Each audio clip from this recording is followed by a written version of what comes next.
বন্ধুরা, কল্পনা করুন তো, আপনি একটি গাড়ির ড্রাইভার সিটে বসে আছেন। আপনি স্টিয়ারিং ধরে আছেন, অ্যাক্সিলারেটর আপনার পায়ের নিচে, কিন্তু গাড়িটি আপনার নিয়ন্ত্রণে নেই। কোনো এক অদৃশ্য শক্তি গাড়িটিকে বারবার খাদে নামিয়ে দিচ্ছে, আবার কখনো উল্টো পাল্টা পথে নিয়ে যাচ্ছে। আপনি চিৎকার করছেন, কাঁদছেন, কিন্তু গাড়ি থামছে না। আমাদের জীবনের গল্পটা ঠিক এরকমই। আমরা মনে করি আমরা জীবন চালাচ্ছি, কিন্তু আদতে আমাদের মন আমাদের চালাচ্ছে। আমাদের আবেগ, আমাদের ভয়, আমাদের অলসতা এরা স্টিয়ারিং ধরে রেখেছে। আপনি কি কখনো ভেবে দেখেছেন কেন এমন হয়? কেন বড় কোনো সিদ্ধান্তের মুখে দাঁড়িয়ে আপনি অস্থির হয়ে পড়েন? কেন কাছের মানুষটির একটা ছোট কথা আপনার পুরো দিনের শান্তি কেড়ে নেয়? কেন দিনের শেষে মনে হয় আমি কি চেয়েছিলাম আর কি করলাম? আজকের অডিও বুকটি আপনার জীবনের মোড় ঘুরিয়ে দেওয়ার জন্য। এটি কোনো সাধারণ মোটিভেশনাল লেকচার নয়। মোটিভেশন বা অনুপ্রেরণা হল বাষ্পের মতো, যা খুব দ্রুত মিলিয়ে যায়। আজকের এই আলোচনাটি হল একটি ট্রেনিং ম্যানুয়াল। কিভাবে আপনার মনের লাগাম নিজের হাতে টেনে ধরবেন, কিভাবে চাপের মুখেও নিজের ব্যক্তিত্বকে স্থির রাখবেন, এই পুরো বিষয়টি আজ আমরা উন্মোচন করব। স্বাগতম ভয়েস অফ অডিও বুকে। আজকের এই দীর্ঘ পথ চলায় আমি আপনার সঙ্গী। ধৈর্য ধরে শেষ পর্যন্ত শুনুন, কারণ আপনার জীবনের নিয়ন্ত্রণ আজ থেকেই পরিবর্তনের পথে। অধ্যায় 1, ভিতরের যুদ্ধের ময়দান। সব জয়ের আগে নিজের সাথে জয়। আমাদের সবার জীবনের বাইরের ঘটনাগুলো, যেমন চাকরি, ব্যবসা, সংসার বা সম্পর্ক, এসবই হলো আমাদের জীবনের মঞ্চ। আমরা দিনের বেশিরভাগ সময় এই মঞ্চের পেছনে ব্যয় করি, কিন্তু আসল খেলাটা কোথায় হয় জানেন? আসল খেলাটা হয় পর্দার আড়ালে, আমাদের মনের গভীরে। বেশিরভাগ মানুষ জীবনের বাইরে হেরে যায়, কারণ তারা আগেই মনের ভেতর হেরে বসে আছে। আপনি যখন কোনো সমস্যার মুখোমুখি হন, আপনি কি জানেন সেই পরাজয়টি বাইরের জগৎ থেকে শুরু হয় না, সেটি শুরু হয় আপনার ভেতরে। যখন আপনার মনে সন্দেহ দানা বাঁধে, যখন আবেগ আপনার বিচার বুদ্ধিকে হাইজ্যাক করে ফেলে, তখনই আপনি হেরে যান। আর এই হেরে যাওয়ার খবর কেউ জানে না, কারণ এটি খুব নীরব। আমাদের মনের জগতের নিয়মটি খুব সহজ কিন্তু নিষ্ঠুর। আপনি যদি আপনার মনের জগৎকে অগোছালো রাখেন, তবে পৃথিবীর কোনো কৌশলই আপনাকে বাঁচাতে পারবে না। যারা মনে করেন তারা মোটিভেশন দিয়ে জীবন বদলে ফেলবেন, তারা ভুল।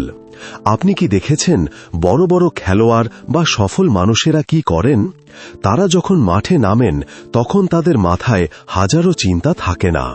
তারা তাদের মনের জগৎকে একটি শান্ত পুকুরের মতো স্থির করে ফেলেন। তাদের ভেতরের জগৎটি সুশৃঙ্খল। আজকের এই শিক্ষার প্রথম পাঠটি হল, বাইরে জেতার আগে আপনাকে আপনার ভেতরের লড়াইটি জিততে হবে।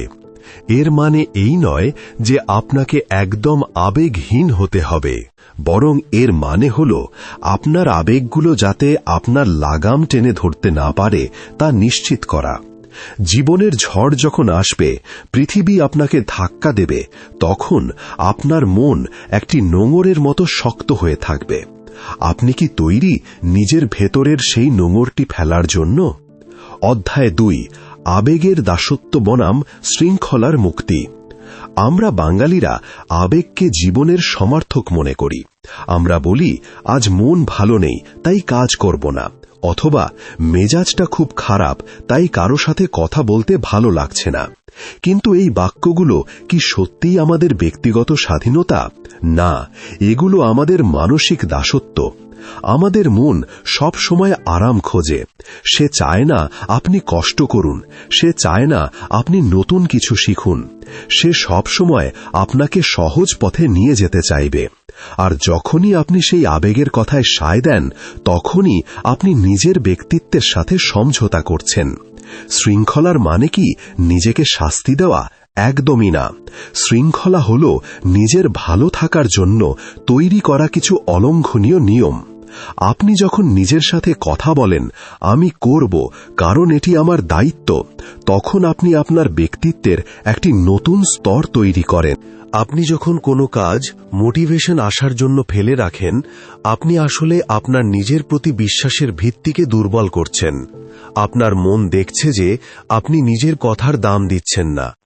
সবচেয়ে সফল মানুষগুলোর একটা বড় গুণ হল তারা তাদের আবেগকে অগ্রাহ্য করতে জানেন। তারা ক্লান্ত থাকলেও কাজে যান, তারা ভয় পেলেও সামনে এগিয়ে যান। তারা জানে অনুভূতিগুলো হল আবহাওয়ার মতো, আজ রোদ কাল বৃষ্টি, কিন্তু শৃঙ্খলা হল পৃথিবী যা নিজের কক্ষপথে অবিচল। আপনি কি আপনার আবেগের দাস হয়ে থাকবেন নাকি নিজের জীবনের অভিভাবক হবেন? সিদ্ধান্তটা আজই আপনার। অধ্যায় 3, চাপের মুখে যখন পৃথিবী কাঁপতে থাকে। জীবন যখন আপনার ধৈর্যের পরীক্ষা নেয়, তখন কি আপনি ভেঙে পড়েন নাকি পাহাড়ের মতো দাঁড়িয়ে থাকেন? বেশিরভাগ মানুষ চাপের মুখে তাদের আসল রূপটি হারিয়ে ফেলে। চাপের মুহূর্তে তারা চিৎকার করে, তারা দোষারোপ করে, তারা পরিস্থিতি থেকে পালিয়ে যেতে চায়। চাপ কখনোই আপনার দুর্বলতাকে সৃষ্টি করে না, চাপ শুধু আপনার দুর্বলতাকে উন্মোচিত করে দেয়। যদি আপনার মন আগে থেকেই প্রশিক্ষিত না থাকে, তবে চাপের মুখে আপনি নিজেকে আর ধরে রাখতে পারবেন না। কিন্তু এই স্থিরতা বা কামনেস কি কোনো জন্মগত প্রতিভা? না, এটি একটি স্কিল, এটি একটি অভ্যাস যা আপনি অনুশীলন করতে পারেন। কিভাবে করবেন? সহজ একটি উপায় আছে, শারীরিক স্থিরতা। যখনই দেখবেন আপনার হৃদস্পন্দন বাড়ছে, আপনার শ্বাস-প্রশ্বাস দ্রুত হচ্ছে, তখনই বুঝবেন আপনার মন আপনার ওপর নিয়ন্ত্রণ হারাচ্ছে। তখন ঠিক কি করবেন? আপনার চোয়াল শিথিল করুন, কাঁধ নামিয়ে আনুন, লম্বা একটা শ্বাস নিন। শরীর যখন বুঝতে পারে যে আপনি শান্ত আছেন, মন তখন নিজে থেকেই শান্ত হয়ে যায়। মনে রাখবেন, অস্থির মানুষ সব সময় দ্রুত সিদ্ধান্ত নিতে গিয়ে ভুল করে, আর যে মানুষটি ঝড়ের মধ্যেও শান্ত থাকতে পারে, সেই মানুষটি পরিস্থিতির নিয়ন্ত্রণ নিজের হাতে রাখে। চাপের মুহূর্তে আপনার স্থিরতাই আপনার সবচেয়ে বড় অস্ত্র। অধ্যায় 4, প্রতিক্রিয়ার লাগাম। কার রিমোট কার হাতে? আমরা যখন রেগে যাই, আমরা কি আসলে আমাদের ক্রোধের উপর নিয়ন্ত্রণ রাখি, নাকি রাগ আমাদের চালিত করে? যখন কেউ আপনাকে খারাপ কথা বলে আর আপনি সাথে সাথে চিৎকার করে উত্তর দেন, তখন আসলে আপনি আপনার ক্ষমতার চাবিকাঠি সেই মানুষটির হাতে তুলে দিচ্ছেন। আপনি তখন আর নিজেকে নিয়ন্ত্রণ করছেন না, সে আপনাকে নিয়ন্ত্রণ করছে। এই জায়গাটিতে আমাদের শিখতে হবে পজ বা থামার শিল্প। যে কোনো ঘটনার পর এবং আপনার প্রতিক্রিয়ার আগে একটি অদৃশ্য দেওয়াল তৈরি করুন। সেই সময়ের ব্যবধানটুকুই হল আপনার স্বাধীনতা। সেখানে দাঁড়িয়ে নিজেকে প্রশ্ন করুন, এই পরিস্থিতিতে আমি কি এখন যা করতে যাচ্ছি তা কি আমার ব্যক্তিত্বের সাথে মানায়? আমরা সবাই মনে করি প্রতিক্রিয়া জানানো মানেই শক্তি, কিন্তু সত্যি বলতে অতিরিক্ত প্রতিক্রিয়া জানানো হল দুর্বলতার লক্ষণ। আপনি যত বেশি প্রতিক্রিয়া দেখাবেন, পৃথিবী আপনাকে তত সহজে ম্যানিপুলেট করতে পারবে। যারা শান্ত থাকে, যারা কোনো মন্তব্য করার আগে ভাবে, তাদের শক্তি অনেক বেশি। তাদের কথা মানুষ শোনে, তাদের কথা মানুষ গুরুত্ব দেয়। আপনি কি আপনার রিমোট কন্ট্রোল অন্য মানুষকে দিয়ে রেখেছেন, নাকি আপনি আপনার প্রতিক্রিয়ার লাগাম নিজের হাতে শক্ত করে ধরেছেন? আজ থেকে প্রতিজ্ঞা করুন, আপনি যখন খুশি প্রতিক্রিয়া দেখাবেন না, বরং আপনি ভেবেচিন্তে সাড়া দেবেন না। অধ্যায় 5, ধৈর্যের খেলা, মানসিক সহনশীলতা।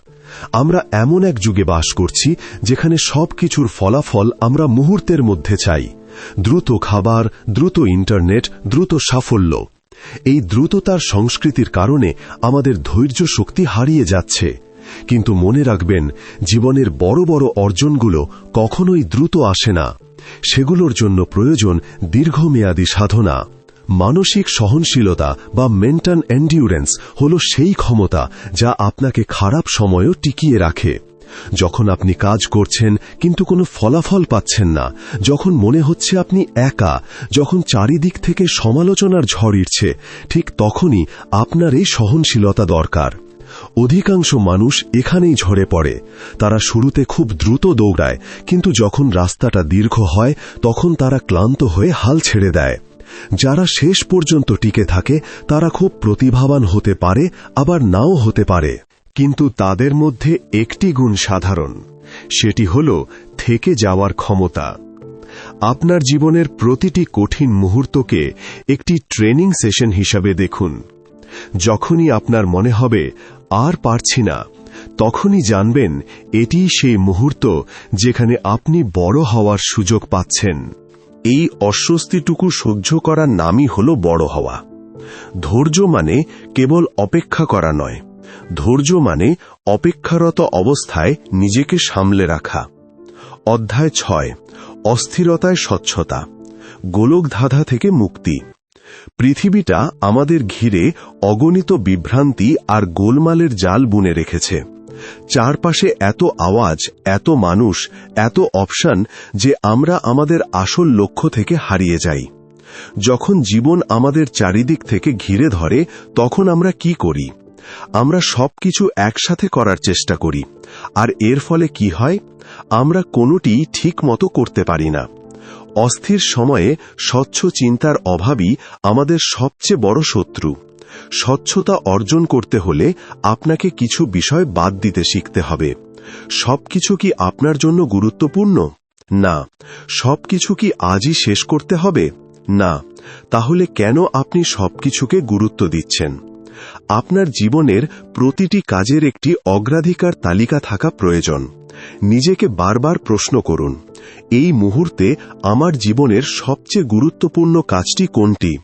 যখন আপনি সবকিছুকে বাদ দিয়ে শুধু একটি বিষয়ে ফোকাস করবেন, তখন দেখবেন আপনার মস্তিষ্ক পরিষ্কার হতে শুরু করেছে।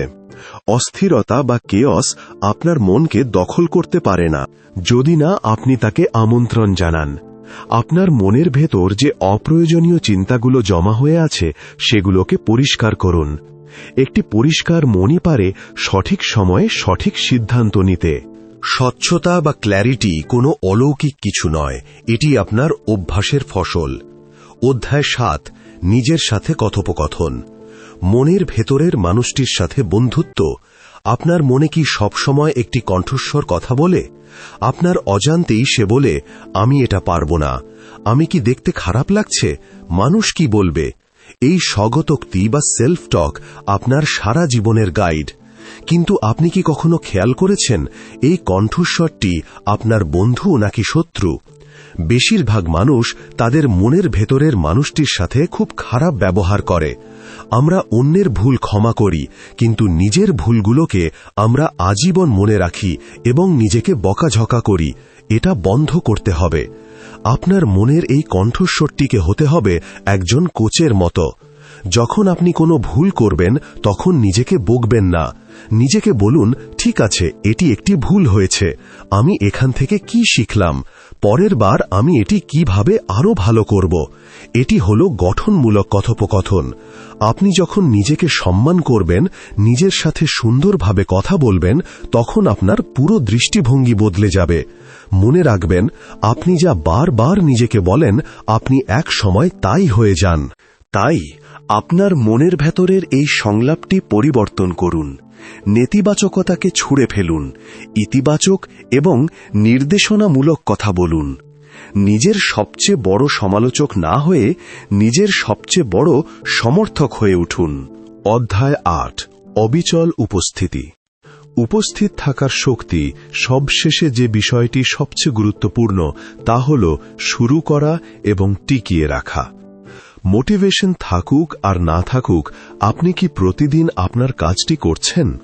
আমাদের জীবনের আসল রহস্য হল এই অবিচলতা। অনেকে মনে করেন খুব বড় কোনো কাজ একদিনে করে ফেললে সাফল্য আসবে। ভুল। সাফল্য আসে প্রতিদিন ছোট ছোট পদক্ষেপ নেওয়ার মাধ্যমে। আপনি যখন প্রতিদিন কোনো কাজ করেন তখন সেটি আপনার অভ্যাসে পরিণত হয়, আর যখন সেটি অভ্যাসে পরিণত হয় তখন সেটি করতে আপনার আর বাড়তি শক্তির প্রয়োজন হয় না। সবাই তখন আপনাকে বলবে, তুমি কত ভাগ্যবান, কিন্তু তারা দেখবে না যে আপনি বছরের পর বছর ধরে কত কষ্ট করে, কত ধৈর্য ধরে, কতবার নিজেকে তৈরি করে এখানে এসেছেন। আপনার এই উপস্থিতি হল আপনার আসল শক্তি। পৃথিবী তাদের মনে রাখে যারা ঝড়ের দিনেও হাল ছাড়ে না। আপনি যদি আজ আপনার কাজগুলো ঠিকমতো করে যান তবে সাফল্য একদিন ধরা দেবেই। এটা কোনো জাদু নয়, এটা গণিত। কাজ করলে ফল আসবেই। বন্ধুরা, আজকের এই পুরো আলোচনাটি কি আপনারা অনুভব করতে পারছেন? এটি কোনো গল্পের বইয়ের সারসংক্ষেপ নয়, এটি আপনার জীবনের একটি নতুন মানচিত্র। আমরা এতক্ষণ যে আলোচনা করলাম তার মূল কথাগুলো যদি এক কথায় বলি, জীবন আপনার পরিস্থিতির উপর নির্ভর করে না। জীবন আপনার পরিস্থিতির প্রতি আপনার প্রতিক্রিয়ার উপর নির্ভর করে। আপনি হয়তো ভাগ্য বদলাতে পারবেন না, আপনি হয়তো পরিবেশ বদলাতে পারবেন না, কিন্তু আপনি আপনার মনকে বদলাতে পারবেন। আর একবার যদি মন বদলে যায় তবে পৃথিবী বদলে যাওয়া কেবল সময়ের ব্যাপার। আপনি কি তৈরি আপনার মনের এই লাগাম নিজের হাতে তুলে নিতে? আপনি কি তৈরি আজকের এই মুহূর্ত থেকে নিজের জীবনের প্রতিটি সিদ্ধান্তের দায়ভার নিজের কাঁধে নিতে? যদি উত্তর হয় হ্যাঁ, তবে এই অডিও বুকটি আপনার জীবনের একটি বিশাল মাইলফলক হয়ে থাকবে। আমাদের ভয়েস অফ অডিও বুক চ্যানেলটি কেবল একটি চ্যানেল নয়, এটি একটি পরিবার। আমরা একসাথে শিখছি, আমরা একসাথে বড় হচ্ছি।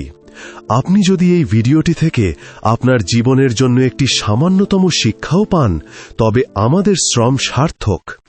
এখন আপনার কাজ হল এই কথাগুলো কেবল শোনা নয়, এগুলোকে জীবনে প্রয়োগ করা। আজই নিজেকে প্রশ্ন করুন, আপনার জীবনের স্টিয়ারিং কার হাতে?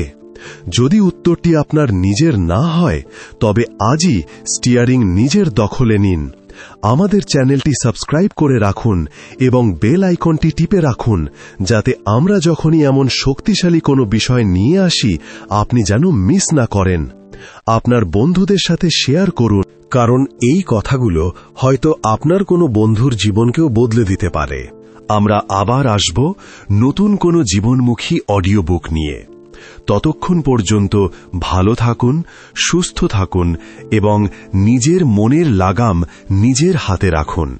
মনে রাখবেন, জয় আপনার সুনিশ্চিত যদি আপনি আপনার মনকে নিয়ন্ত্রণ করতে পারেন।